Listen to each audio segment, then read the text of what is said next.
Welcome to today's Global Connections program. I'm Bill Miller. Today we're going to look at what we can do, everyone on the planet can do to work towards world peace. My guest is an expert on this topic.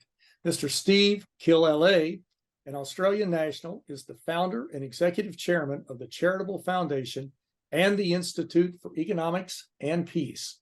He has a remarkable career as a successful IT innovator and global philanthropist. Steve Killelea, welcome to today's Global Connections program. Thanks, Bill. Very good to be here. I'm looking forward to the discussion. I appreciate you being with me today. You were involved in IT most of your professional life, I guess, but now and even when you were doing that, you may have done it at the same time, dedicated a large part of your life to promoting peace. But why did you decide to make that transition, or why do you want to work, and why should we all work towards world peace? I guess the transition sort of came about accidentally. So I set up two publicly listed companies, one on NASDAQ, one on the Australian Stock Exchange, made quite a bit of money out of that, and then founded a personal foundation to work with the poorest of the poor. And that ended up taking me into a lot of war zones, near post-war zones. I was actually in northeast Kivu in the Congo one time, walking through there. I suddenly thought, what are the most peaceful nations in the world? Was there anything I could learn to bring to the projects I was doing? Bit of a fantasy question. Searched the internet, couldn't find anything. And that's how the Global Peace Index was born. But then that created quite a profound question. Because if we can't measure peace, can we truly understand it? If you can't measure it, then how do you even know whether your actions are helping you or hindering you in achieving your goals? You simply don't. And that was the genesis of the Institute for Economics and Peace, which now, in its area, is one of the leading think tanks in the world. Yes, it certainly is. Our viewers can go to your website at www.economicsandpeace.org to get more information on what we're talking about. Now, you mentioned the Global Peace Index. What exactly is that? And what does it measure? And how did you decide to do this? Yeah, well, up to the point of doing the Global Peace Index, people weren't really measuring peace. It was generally seen as, how can I put it, a fairly left-wing. It was very esoteric, I suppose. And so what we did is we came up with a mechanism for defining peace. And so we came up with a very, very simple definition: the absence of violence or fear of violence. And that's what's called negative form of peace. We then sort of hired the Economist Intelligence Unit in London to help construct the first index. We do them all now. And it had three different domains: militarization, ongoing conflict, and internal safety and security. So we bring those three domains together to create composite index, which measures global peace. Wonderful. Can you give an example of some of the countries that would fall into those? I guess everyone would fall into those three areas, but are there areas of success and areas where we need to focus more? It's interesting. It's quite interesting. So if you go to the bottom of the index, obviously you've got the countries which are racked with the most violence. So down in the bottom 10, for example, you've got countries like Iraq, you've got Syria, Russia's down in that bottom 10 now. If you move Somali, Yemen, maybe some other examples, Burkina Faso. If you went to the top of the index, it's generally dominated by Western European countries. So at the top of the index is Iceland. Now, you quite often get jokes about, well, Iceland's so peaceful because it's so cold, no one will go outside at night. But we put that aside. There are very, very good reasons why Iceland's so peaceful. And part of it's historic. Like, it goes back, right back, you trace it back 1,000 years. And then you'll come to other countries like Sweden, they're well up there. Canada tends to rate quite well. If we get down to the Pacific, you've got countries like New Zealand, Japan, they're relatively up towards the top.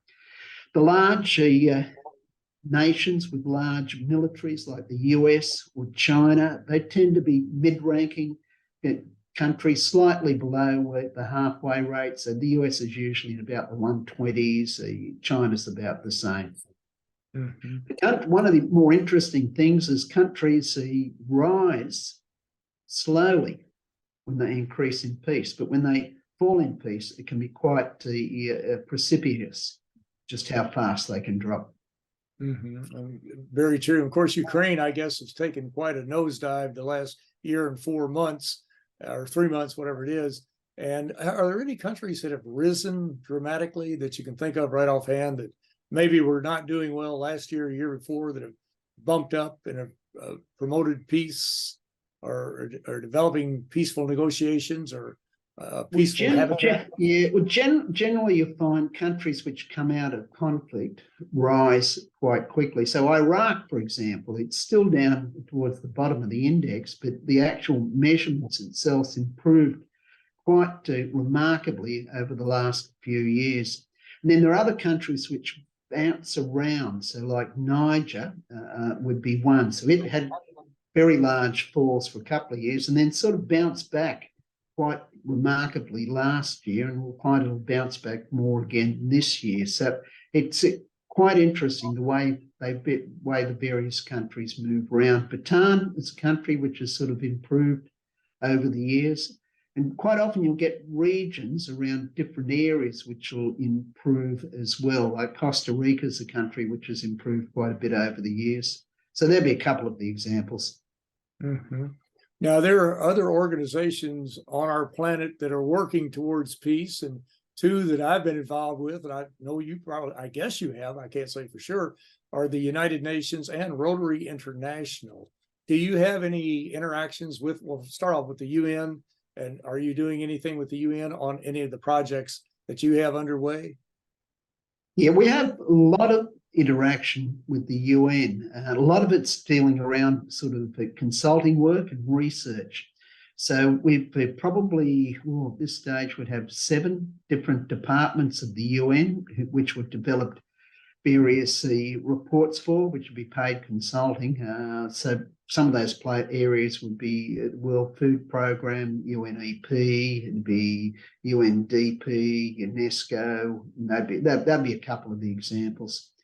Also, sort of our work, particularly the Global Peace Index, is one of the standard reports. They're doing a country report that, along with the Global Terrorism Index, they're quite often included, or they're nearly always included in those reports to give insight into the country. So that'd be a couple of the ways we're working with them. Rotary International, we've got a strategic partnership with them too. It's interesting you picked that one as well, Bill. But if we're looking at the Rotary International, we've got a strategic partnership where they use our positive peace framework, and I can talk about that a little bit more in a few minutes. But positive peace framework set out the attitudes, institutions, and structures which create and sustain peaceful societies. So we've been able to turn that around into a program where you can run workshops on it, you can do training on it, and then you can also execute community-based projects around it. And so that's what the nature of the relationship with the Rotary International is. We've probably trained, I think we've trained about a couple of thousand people in Rotary now, and they've probably now presented to in the hundreds of thousands of people within Rotary. That's a tremendous ripple effect. That's remarkable. It certainly is. And of course, if our viewers would like to get more information on both of these organizations, they can go to www.un.org, or they can go to www.rotary.org and learn much more about some of the peace initiatives and also economic development programs and a variety of other things that they have underway. So please take a look at that. You mentioned the concept positive peace. What exactly is that? Well, I'll use the simple definition: the attitudes, institutions, and structures which create and sustain peaceful societies. So the more fundamental question is, how do you arrive at positive peace? So we've got the Global Peace Index, which covers 163 countries and about 99.7% of the world's population. So we now have, I think, about 50,000 different data sets, indexes, attitudinal surveys down on the research facilities in Sydney. So what we do is we run mathematical modelling, statistical analysis back against the Global Peace Index to determine the factors which are most closely associated with peaceful societies. Now, once we've got that, we use other statistical techniques to clump those things together. And that falls out into a topology of 8 pillars, which we call the pillars of positive peace. The thing which is profound about that piece of body of work is that it's purely empirically driven. In other words, it's purely just using mathematics. Yeah, just using mathematics. And so it's not my ideas on peace. It's not the researchers' ideas on peace. It's independently driven. And so most work on peace comes down to a qualitative perspective. It's generally a moral judgment. It's something to do with your beliefs. The work we've got's not. It's empirically derived. And then that clumps down into 8 different areas, none of them will seem counterintuitive to you when I mention them. But what we do then is we turn that back around into an index, and that becomes really profound, because then we can see what other qualities move with peace. And that, my friend, gets very, very exciting. I can imagine. Anything we can do to promote peace, we're better off doing it. And we'll come back in just a moment and talk about the Global Terrorism Index. Well, you're watching Global Connections Television, which is a privately funded, independently produced program. The opinions expressed on Global Connections are solely those of the moderator and his guests. We'd invite our viewers to go to our website at www.globalconnectionstelevision.com to view previous programs. Also, if you're involved with a PBS or community access television station, or perhaps an educational institution that has an intra-campus television hookup, or you have a podcast, or you have just a computer, you like our shows, you would like to share them, please feel free to do so. Global Connections Television is provided at no cost as a public service to help us better understand international issues and how they impact our lives. Today, we're taking a look at what we can do, all of us on planet Earth, to promote peace, which is so important to all of us. My guest today is Mr. Steve Killelea, an Australian national who is the founder and executive chairman of the Charitable Foundation and the Institute for Economics and Peace.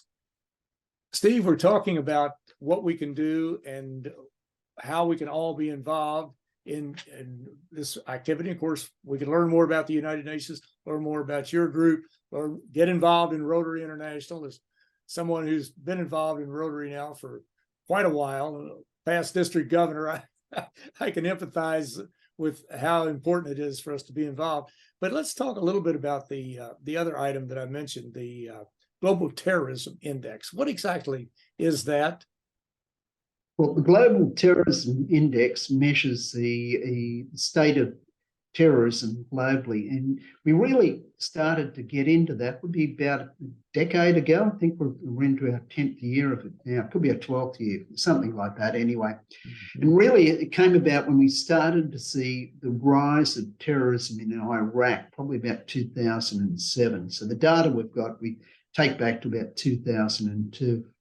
And so there are a number of groups around the world which track terrorist attacks. So we take the information out of those databases, then put it together to provide a global view of terrorism. So which countries are increasing, which countries are improving, so that we get, and what are the active terrorist groups globally. And then we combine it with a whole lot of the other data which we've got. So it'd be conflict data, it could be ecological data, because we do a lot of work around the ecology.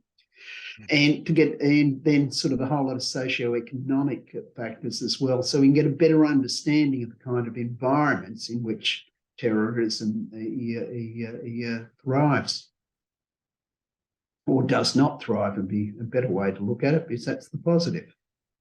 Exactly. We'll take the positive every chance we get. Right. Very true. Well, when we're talking about violence, and there are all forms of violence out there, we see horrific violence in Ukraine right now. We see violence within families. We see violence against women. against children and that type of thing. But there's a human cost involved in this, but there's also an economic cost. How have there been any projections as to what the costs are of violence or of upheavals in the various societies? Or I know we can look at how much is spent on arms. I think it's like $2.1 trillion now on guns and weapons that are being sold around the world. But do you have any figures on economic costs due to violence? Yeah, so we're looking at that. We've got an economic cost of violence to the global economy, or the economic value of peace. Again, if you want to put it in a positive light. So either way you look at it, these are conservative figures because we can only count what we count. And so we've got 18 different dimensions which we use to calculate this figure. And the figure's stunning, like it's a $16.5 trillion in 2021. So that's $16.5 trillion. That's 11% of global GDP. And that's number, as I said, is conservative. Now, what I want you to think about is none of us can really imagine a world which is peaceful. So we're not going to free up all that trapped economic value. But imagine a world which is 10% more peaceful. That'd be at $1.65 trillion. And just to give you an idea of the size of that, that is something like 10 times all the money spent on overseas developmental aid last year. It's the equivalent of adding 3 new economies to the world, which are the size of Switzerland, Ireland, and Denmark. So the amount of money trapped there is exceptionally large, exceptionally large. And so even the 1%, bringing up 1%, that's the equivalent of all overseas developmental aid last year. It's a lot of money. It certainly is. It's mind-boggling. It's just absolutely mind-boggling. Now, when you're looking at these figures, do you factor in the climate crisis and the fact that desertification's taking place, that the climate's changing in many areas of the world, agriculturalists are no longer able to survive?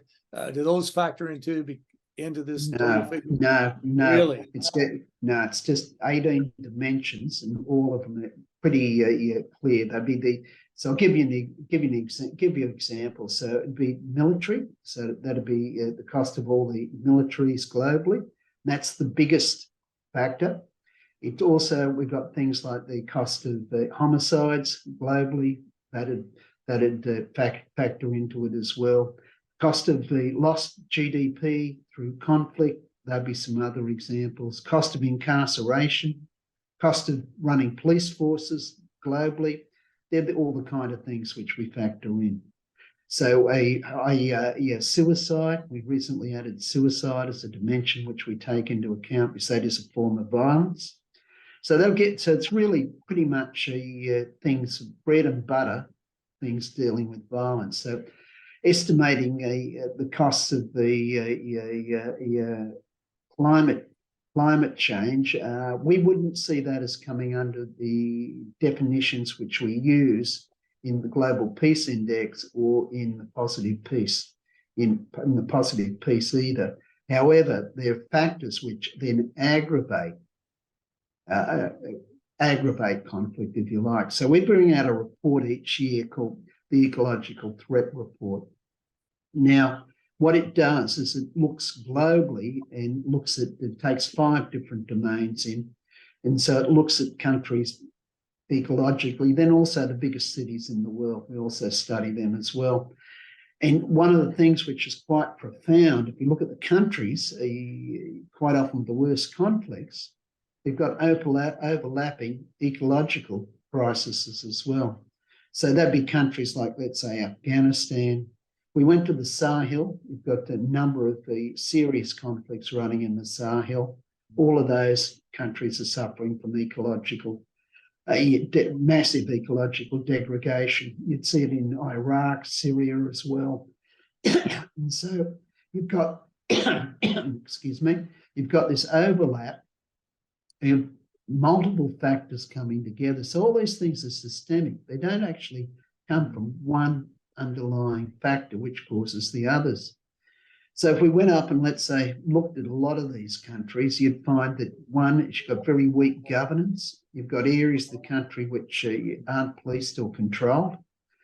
You'll find there's ecological degradation. Quite often there's conflict, already armed conflict going on. And so if you've got armed conflict, that degrades the environment. It also means that it's very hard for people to plant food. So the environment degrades further, then that comes back and leads to further conflict. So you'll find that undernourishment is also an issue in these areas as well. So you've got all these factors which come together and interweave to create conflict or famine or poor governance. They're all interrelated. They certainly are. And of course, the bottom line is we need to improve all of those areas, and all of us need to work towards peace. Well, Steve, in the last 30 seconds or so that we have, do you have some information or some parting words for young people in particular, but all of our viewers, on what we can do to be involved in promoting peace in our communities, countries, and worldwide? Sure. The first thing I'd say is that peace is finely balanced. So we went back over the last 15 years. What you had was 77 countries which improved in peace, but only 84 dropped. However, peace has deteriorated on average every year since 2014. So it's a growing crisis, but there are a lot of the bright spots there. More countries have reduced their military than increased it, but the big countries have radically increased their military. So there'd be places like China, Russia, for example. But people can, if you're interested, you can go to the Vision of Humanity website or Economics and Peace website. And we've got courses there, which are a whole range of courses which you can do on peace, learn more about peace and become active. Positive peace, we've got programs people can do in their local communities. So I'd thoroughly recommend for people to become an IEP ambassador, but just really finally and very, very quickly, because I know we're right out of time. But at a personal level, we can make a difference. We really can. It's like next time you go and get a coffee, the guy behind the counter is giving you the coffee. Say hi, say something pleasant to him. You've got someone who's annoying you. What you do is just sit on it a bit. Think about it before responding. How do we actually make ourselves more peaceful? And that doesn't mean we've become more passive. It doesn't mean we've become a doormat for someone else's rubbish to be rubbed on. It means you just internally become more peaceful, and that'll have an effect on your family, your work friends, and again, back to that guy in the coffee shop. That's right. We can all do it very easily. It doesn't cost us anything to be nice to folks and to try to promote our own little brand of peace. But as you mentioned, people can go to your website at www.economicsandpeace.org to get more information and to get programs on this. So, but Steve Killelea, I want to thank you so very much for a very interesting and a very informative program. Thanks. It's been a pleasure being here, Bill. Thank you. My pleasure. And keep up the good work. I'm Bill Miller. Thank you for joining us today on Global Connections Television.